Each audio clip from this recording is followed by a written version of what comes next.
Chapter 100. The Divine Light Grows Dimmer. For the first few days of his stay in Pune, Gurudev was not at all well. At times, when he was being fed, due to paralysis he could not do so himself, he would spit out everything that was given to him. The doctors had to order a glucose drip to maintain his strength, but he would get the drip removed and his weight went down to a mere 61 pounds. At times he could not recognize anyone and behaved like a child. For him, all the 24 hours seemed to be the same, and occasionally he would get a short nap only at the end of the night before sunrise. The Bombay doctors paid visits from time to time. Those from Pune came 2 to 3 times a day. Despite all the attention and treatment, and having nurses for round-the-clock attendance, there was steady deterioration in his health and he became extremely weak. As a last resort, the devotees undertook community jap of 13 crores of Ram Nam. Inside his room, there would be recitation of Ramcharitmanas. As though on account of this, there was a slow but steady improvement in his health. Once, while the recitation was on, he spoke softly, "Arvind," and Arvind Bhai, who was doing the part a short distance away, came nearer. Pujya Shri placed his hands on his head and pressed it gently and said,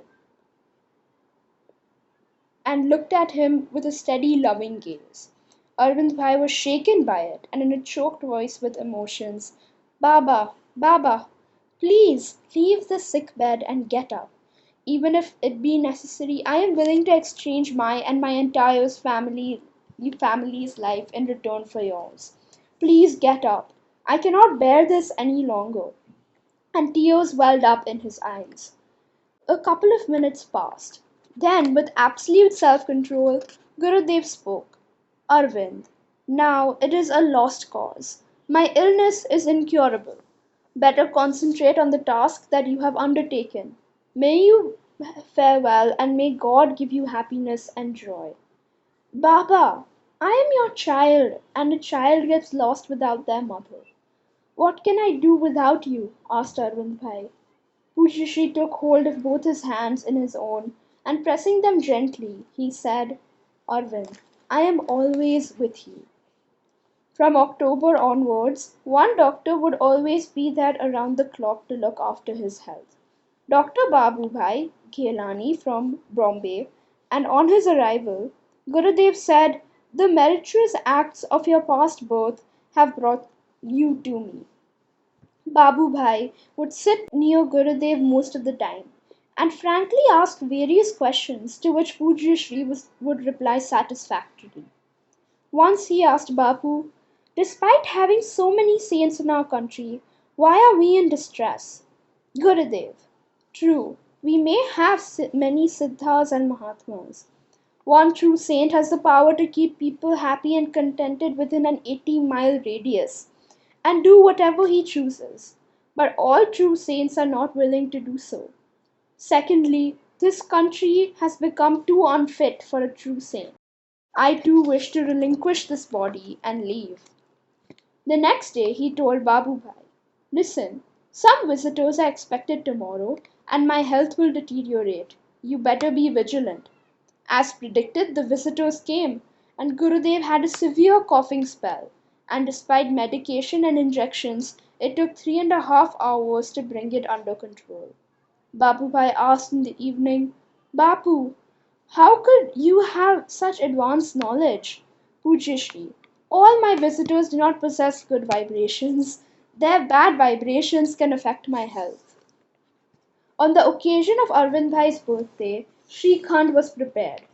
After the meal was ready, a thal was placed before Pujya Shri. Dipping a finger in the Srikhand bowl, he placed a tiny particle on his tongue and said, "Excellent. It has all the ingredients like sugar, cardamom, saffron, etc., each one excelling the other. Similarly, Arvind has all the good virtues.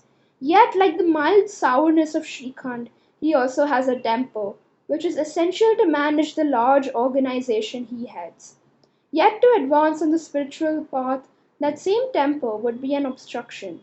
he added, if you want to see the truth behind these lines of the Gita. A yogi of past birth, whose sadhana is interrupted, is granted birth in the house of a rich and pious person. Then take a look at Arvind. He is a yogi whose sadhana was incomplete in his past birth. In one of his past incarnations, he was the Bhamsha of Rana Pratap. Now he has become the Bhamsha of Ranchoddasji. Then he took the Shrikhand from the bowl and told Babu Bhai, have this. Today also happens to be your daughter's birthday. It's the birthday of Babu Bhai's daughter.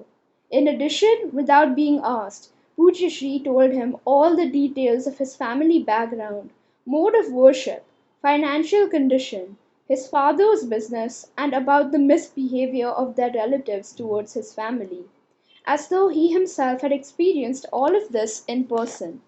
Babu Bhai asked in great surprise, Babu, how did you know all this? Pujya Shri smiled. Have you not invented the TV with all your science?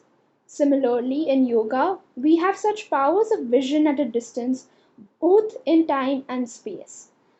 The mind of a sadhak gets purified and becomes steadfast after attaining Trikuti Bhang, and when he gets Sahaj Yoga, then merely by glancing at a person, that person's whole life passes before his eyes.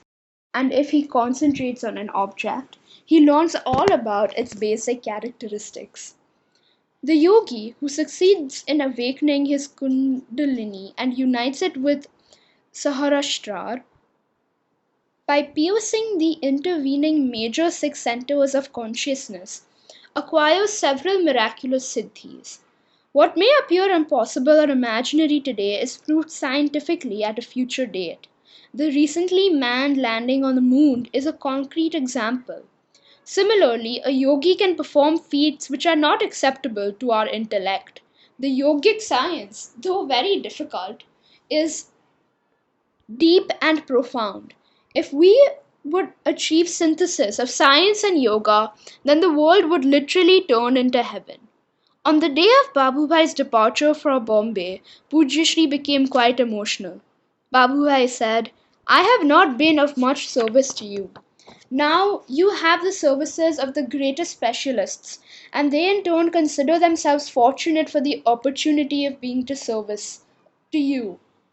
Pujya Shri replied, as a sadhu, I am least concerned with these labels of big and small. For a sadhu, there is no difference between Mafatlal bungalow and a gutter. My only possession was a kamandalu, and I have renounced that too. Today I have nothing, yet you may ask whatever you wish. Babu Bhai said with humility, all I want is your blessings. Just a day earlier, Govardhan Bhai had told me that all Babu Bhai lacked was a son, and he had 3 daughters only. Since Pujya Shri had asked Babu Bhai on his own to ask for a boon, I spoke softly. Bhagwan, Babu Bhai has only 3 Lakshmis. Promptly, Gurudev said, oh, that is quite easily remedied. Just pick up a coconut. Giving a son is no problem. Let him ask something else. Babu Bhai said, a son was born, but he could not survive. Pujya Shri, I know. At that time, your wife's life was in danger, and a saint, Yogiji Maharaj, had saved her. Your family deity is not favorably inclined towards you. Yet, within the next 12 to 15 months, you will have a son, and this time, everything will be fine. The meal given to a sadhu with love and services rendered with true dedication can never be in vain. After finishing his work in Bombay, Babu Bhai returned with his wife. On the occasion of Pujya Shri's birthday, Babu Bhai asked in all innocence, Bapu, people talk a great deal about your age. Some say you are 150 years old, some say 1500. And in reality, how many years have you completed today? Pujya Shri, 56. Babu Bhai, how can a great saint like you tell such a false thing? Pujya Shri, Babu Bhai, I never tell a lie. I said I am 56, but I have not revealed which digit comes before it. 1, 2, 3, 4, or 5. Yet, this talk of 1500 years is all bogus. Though I have seen Akbar, Kabir, Clive, Bajirao, Nana Fadnvis, and Lakshmi Bai. Anyway, why do you want to know the age of a person who was dead before his death? He continued, once while I was in Tibet, I came across a saintly Lama, who was also a great Siddha. He had told me that in the future I would suffer from a paralytic stroke, and none would be able to save me from it. Even today in Tibet, you may come across yogis who are 300 to 400 years old. Do not bother about age. See the deeds and ideals of an individual's life. Babu Bhai, I have heard that your blessings always come true, and you have blessed many households with a son. How do you do that? Pujya Shri, giving the boon of a son is a very simple matter.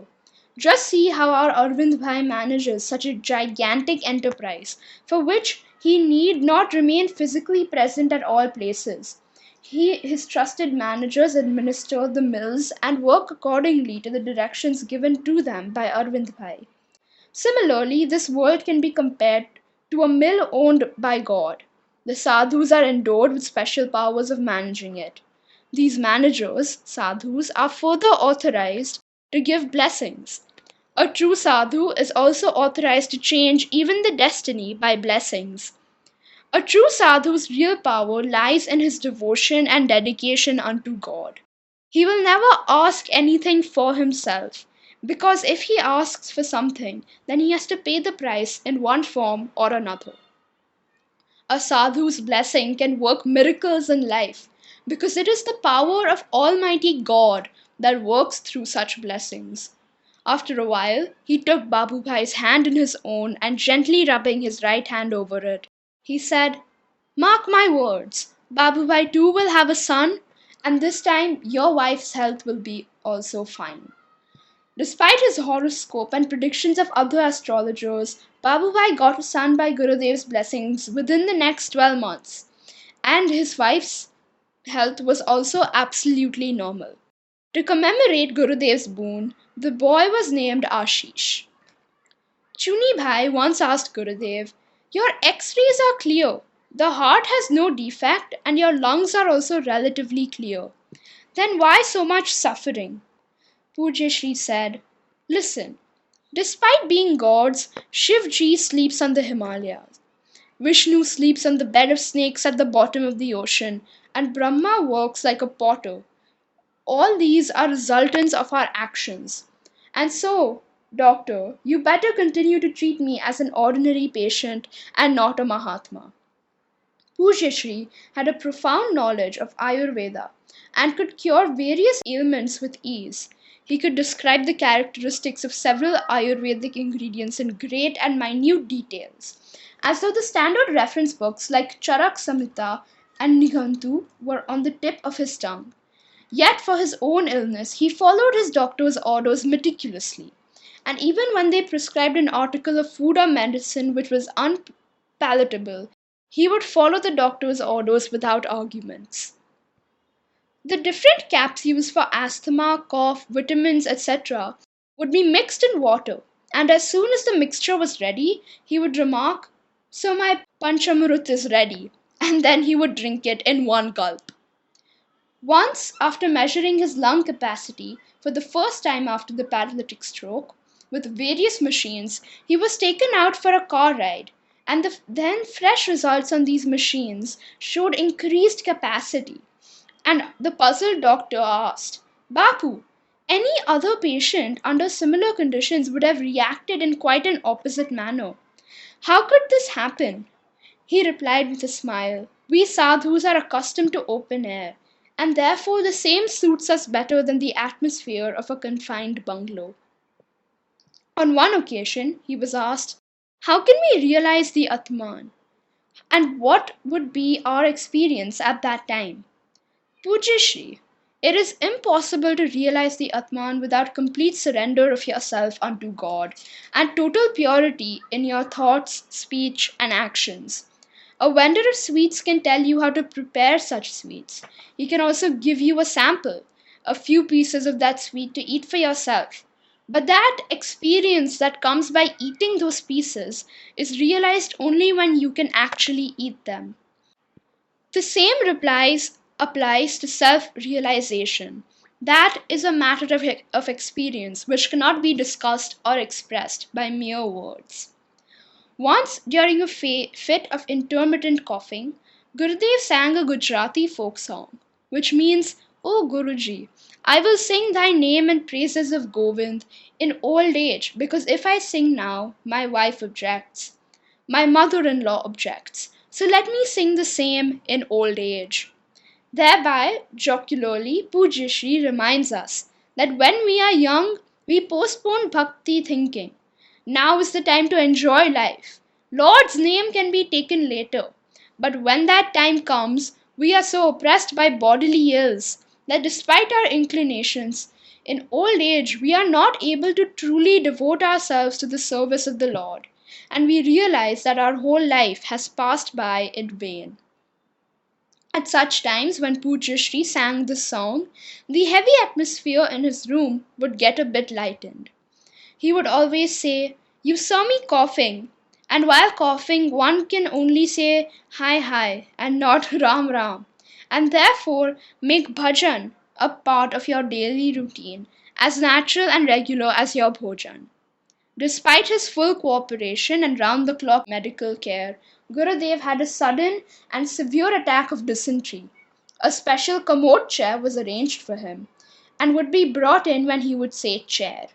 Once, in spite of due medications, he had as much as 20 motions in 12 hours, and when he said chair for the 21st time, everyone was worried for his well-being. Seeing Chuni Bhai's grim face, he joked, "The leaders too want chairs, but mine is a commode chair." And when everyone smiled, he did not ask for the chair again for that particular day. It was this capacity of Gurudev to create humor, even in the midst of the most worrisome situation, that enabled all of us to bear the extreme agony of his fast deteriorating health. His food intake had gone down to almost nothing. Once at dinner he remarked, "Formerly I was known as Paramhansji, but it is only now that I have become a true Paramhans. From my routine, all restrictions of clothes, sacred thread, and mode of eating are completely gone." I could make out his deep sadness behind these words. While eating, the nurse would lovingly prompt him to eat a little more, and in doing so touch his dish, or his clothes would get disturbed while changing sides, and above all his inability to sit in the proper posture and perform Sandhya and Gayatri were indeed painful for such a religious and devout person.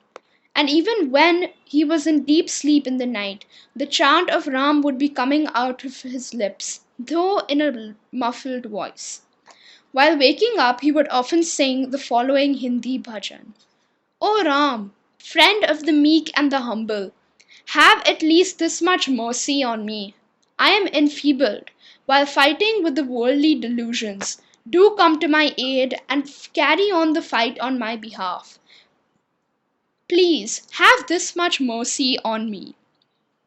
Amidst turmoils of this world, even if I forget you, then my dear Raghav, at least you do not forget me. Have this much mercy on me." During our stay in Pune, the Surendra Nagar relief work was planned and implemented. Doctors were amazed at Gurudev's boundless energy and agility of mind, even while bedridden. He issued careful and detailed instructions without any hesitation, as if several computers were working in coordination to prepare a massive operation of supplying sukhri to 1 million people per day for non-stop for 10 months. He would do it with as much ease as other people would plan a dinner for 10 guests for 10 days. After 2 months of shuttling between Bombay and Pune, the doctors requested him to come to Bombay so they could provide instant service at a very short notice.